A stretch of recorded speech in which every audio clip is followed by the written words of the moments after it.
इस कहानी की शुरुआत में हम दो लड़कों को आपस में बात करते हुए देखते हैं, जहां एक लड़का पूछता है कि मौत कैसे होती है, जिस पर वो दूसरा लड़का उससे कहता है कि ये सिर्फ एक लंबी नींद होती है और हम कभी मरते नहीं, एक ना एक दिन फिर से इस दुनिया में हम वापस लौट आते हैं। इसके बाद वो पहला लड़का वहाँ से खड़े होकर जाने लगता है तो वो दूसरा लड़का उससे कहता है कि संभल कर रहना और याद रखना कि इंसानों पर कभी भरोसा नहीं किया जा सकता। और फिर वो लड़का वहाँ से चला जाता है। लेकिन थोड़ी देर बाद ही दूसरे लड़के को बाहर से अजीब आवाजें सुनाई देती है और वो जब भागकर देखने जाता है तो वो एक दूसरे ही डायमेंशन में चला आता है और वो वहाँ पर देखता है कि हर तरफ लोगों की लाशें पड़ी हुई थी और ऐसा लग रहा था जैसे कि वक्त एकदम से रुक गया हो। और जब वो थोड़ा और आगे जाता है तो देखता है कि वो पहला लड़का भी वहीं पर मरा हुआ पड़ा था। लेकिन तभी अचानक से हम देखते हैं कि ये सब एक लड़का सपना देख रहा था जो कि अब अपनी आंख खोल चुका था और उस लड़के का नाम लू मिंग फेई होता है। आगे वो अपने रूम के अंदर बैठकर गेम खेल रहा था और गेम खेलने के बाद अब वो सोशल मीडिया पर एक लड़की की फोटो देखता है जो कि उसकी क्लासमेट थी और वो उसे बहुत ही पसंद किया करता था।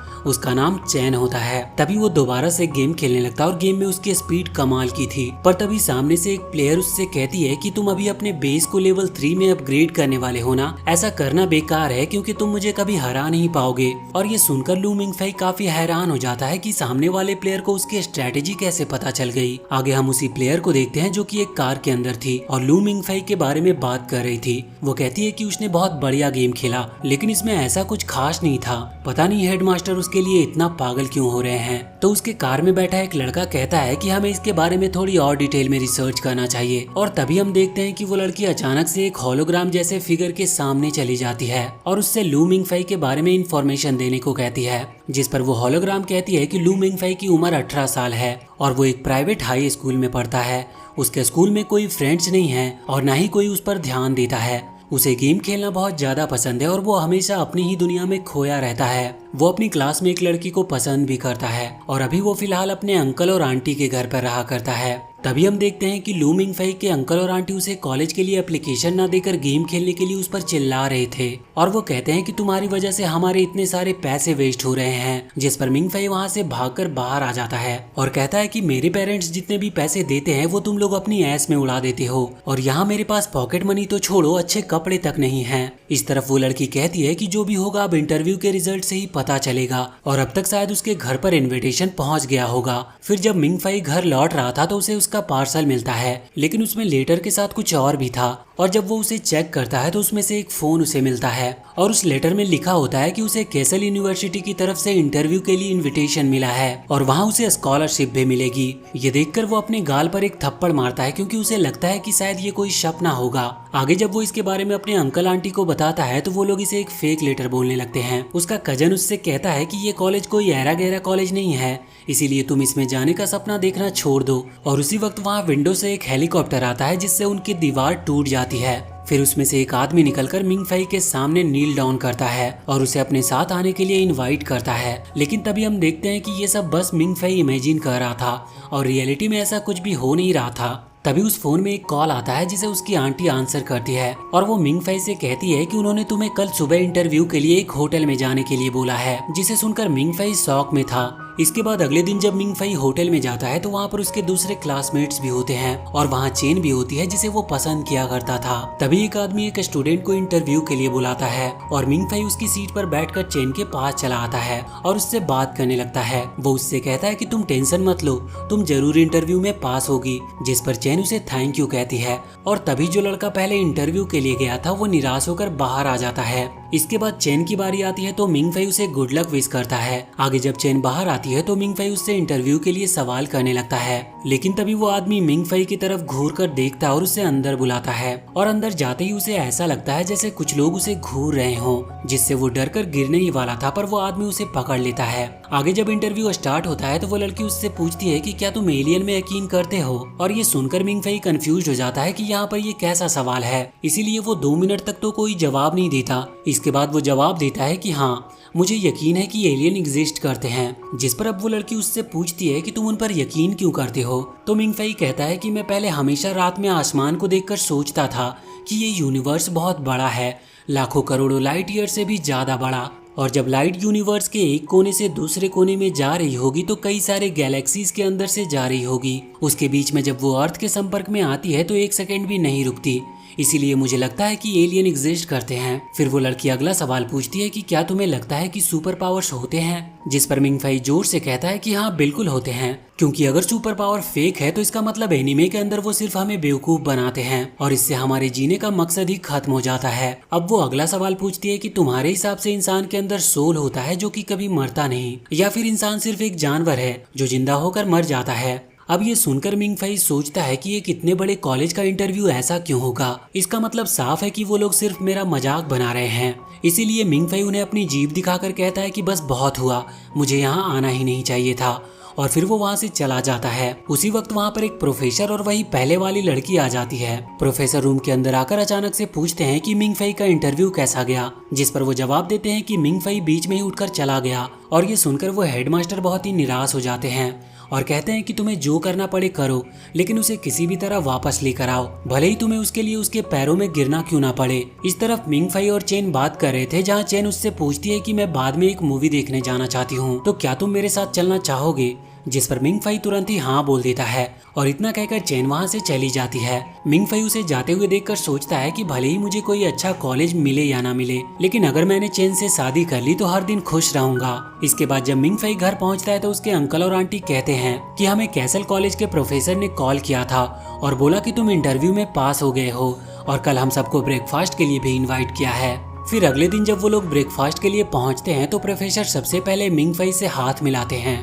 और उसे अच्छे से वेलकम करते हैं। आगे वो प्रोफेसर कहता है कि अगर मिंगफई हमारे कॉलेज में एडमिट हो गया तो मैं उसे 36,000 की स्कॉलरशिप दूंगा। और ये सुन के उसके अंकल और आंटी बहुत खुश हो जाते हैं। लेकिन मिंगफई उनसे पूछता है कि आपने मेरे अंदर ऐसा क्या देखा, जिस पर प्रोफेसर कहता है कि तुम्हारे अंदर टैलेंट है, तुम काबिल हो और ऐसा टैलेंट 100 सालों में एक बार देखने को मिलता है। अब ये सुनकर उसके अंकल आंटी शॉक्ड हो जाते हैं और उसका कजन हंसने लगता है। तभी प्रोफेसर एक पेपर निकाल कर कहता है कि तुम्हें हमारे कॉलेज में डालने का एक और रीजन ये भी है। और जब मिंगफई वो पेपर खोलता है तो उसमें उसके मॉम डैड की पिक्चर होती है जो कि इसी कॉलेज से ग्रेजुएट हुए थे। इसके बाद वो उसे एक लेटर भी देते हैं जो कि उसके पेरेंट्स ने हेडमास्टर को भेजा था। ये देखकर मिंगफई बाथरूम में चला जाता है और वहाँ पर वो उस लेटर को पढ़ता है। उसमें लिखा था कि डियर प्रिंसिपल, हम काफी दिनों से मिले नहीं और लगता नहीं कि अभी हम मिलने वाले हैं। यहाँ बहुत काम है इसीलिए हम यहाँ से निकल नहीं सकते।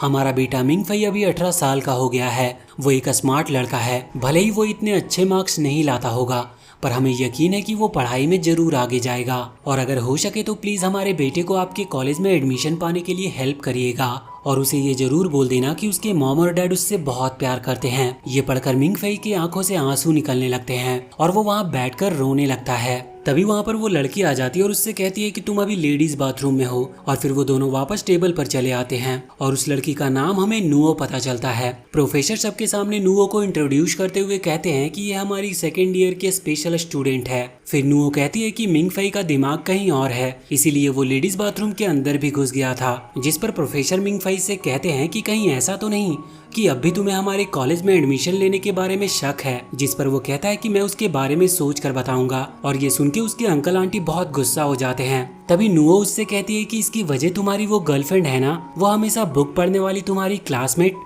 मिंगफई ये सुनकर पैनिक करने लगता है तो उसका कजन कहता है कि मेरे भाई का कोई दोस्त तक नहीं है, गर्लफ्रेंड तो दूर की बात है। फिर मिंगफई सोचता है कि जरूर इस लड़की ने ऐसा ही अंदाज लगाया होगा और तभी नुओ कहती है कि तुम अभी लेवल 3 बेस बनाने वाले हो, जो सुनकर मिंगफई को झटका लगता है। इसके बाद रात को मिंगफई छत पर बैठकर सोच रहा था कि आखिर नुओ को इतना सब कैसे पता, पर उसका अंदाजा सही था, मैं चेन की वजह से ही डाउट में हूँ। फिर मिंगफई अपनी एक कहानी बताता है कि एक नॉवेल में किसी दूर प्लेनेट के अंदर एक बहुत बड़ा साइबोर्ग रहता था जिसका नाम गॉडजिला था। वो हमेशा फाइट करते टाइम अर्थ से एक लड़की के साथ बात करता था, लेकिन उस लड़की को लगता था कि वो सिर्फ किसी एक मजाकिये बड़े भाई से बात कर रही है। एक दिन गॉडजिला कहता है कि मैं मरने जा रहा हूँ, मेरी बैटरी खत्म होने वाली है। जिस पर वो लड़की कहती है कि कोई बात नहीं, हम कल दोबारा मिलेंगे। वो गॉडजिला कहता है कि तुमसे बात करके अच्छा लगा और ऐसे ही वो साइबोर्ग वहाँ पर मर जाता है। और वो कहता है कि मुझे यह स्टोरी इसीलिए पसंद है क्योंकि मुझे लगता है कि मैं वही साइबोर्ग हूँ और चेन वो छोटी लड़की।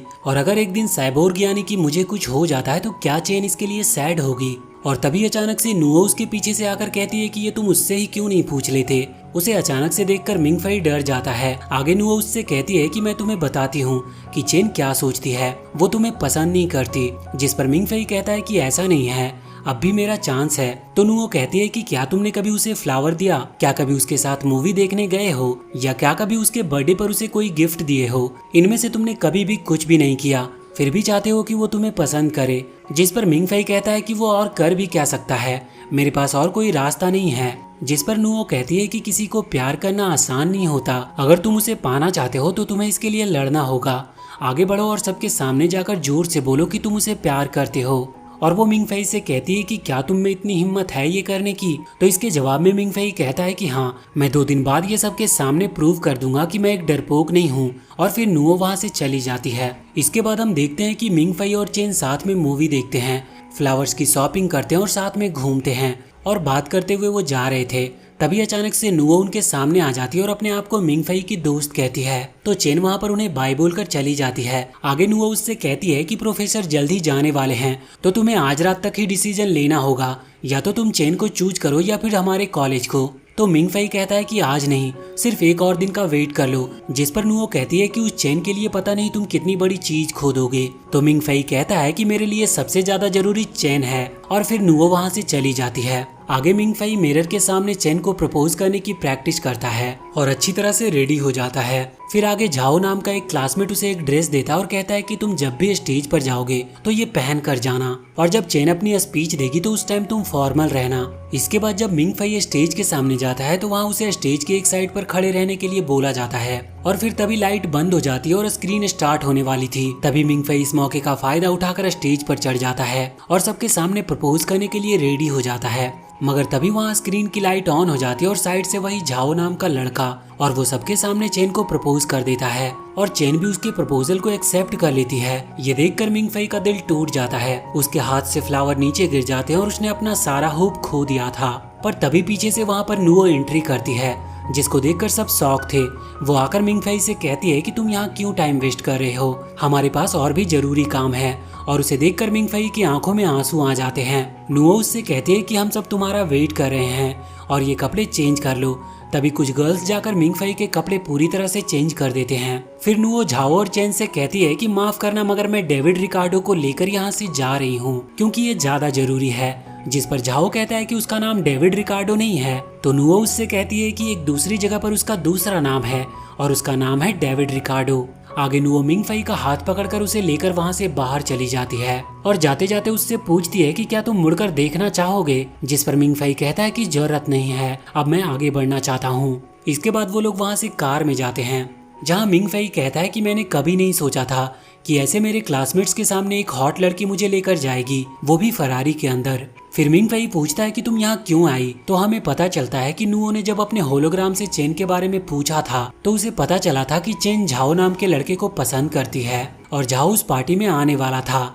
आगे हम देखते हैं कि उन दोनों की गाड़ी में से गैस खत्म हो गया था, इसीलिए वो कार से बाहर आ गए थे। जहाँ पे मिंग फई उससे पूछता है कि तुम सब मेरे साथ इतना अच्छा बर्ताव क्यों कर रही हो। जिस पर नुओ कहती है क्योंकि कॉलेज को तुम चाहिए और उसके लिए वो कुछ भी करेंगे। इसके बाद मिंग फई इसके लिए मान जाता है और वो एक फोन कॉल करता है। नुओ उससे कहती है कि इस फोन कॉल के बाद तुम्हारी लाइफ पूरी तरह से बदल जाएगी। और फिर मिंग फई को उस होलोग्राम की आवाज आती है और वो कहती है कि मेरा नाम नॉर्मा है और तुम्हारा इस वर्ल्ड में स्वागत है। और इसके आगे अब हमारे हीरो मिंग फई के साथ क्या होने वाला है हम अगले एपिसोड में जानेंगे। तो वीडियो अगर अच्छी लगी हो तो चैनल को सब्सक्राइब करके बेल आइकन जरूर दबा ले।